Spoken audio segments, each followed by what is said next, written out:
So ನಮಗೆ ಗೊತ್ತಾಗಿದ ತಕ್ಷಣ ಇದು ಅನ್ಪ್ರೊಟೆಕ್ಟೆಡ್ ಅಂತ ಗೊತ್ತಾಗಿದ ತಕ್ಷಣ ನಾವು ಮಾಡ್ಬೋದು. ಆಮೇಲೆ ಈಗ ನಾವು ಬರೀ ಬಗ್ಗೆನೇ ಮಾತಾಡ್ತಾ ಇದ್ವಿ. ಇವಾಗ ಕನ್ಸೆನ್ಷುಯಲ್ ಇರ್ಬೋದು.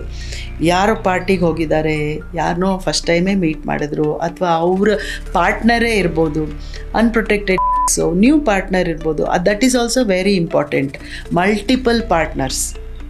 ಈಗ ಅದೊಂದು ಚಿಕ್ಕ ಮಕ್ಕಳಲ್ಲಿ, ಚಿಕ್ಕ ಮಕ್ಕಳು ಅಂತಂದರೆ ಯಂಗ್ಸ್ಟರ್ಸ್ನಲ್ಲಿ, ಹದಿಹರಿಯದವರು, ಯೂತಲ್ಲಿ ಅದೇನೋ ಒಂದು ಫ್ಯಾಡ್ ಇರುತ್ತೆ, ಫ್ಯಾಷನ್ ಇರುತ್ತೆ.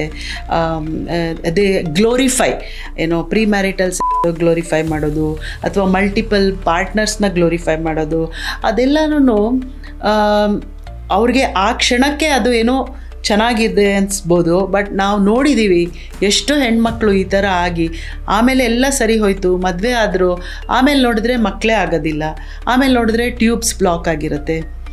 ಅದು ತುಂಬ ತೊಂದರೆ ಆಗುತ್ತೆ.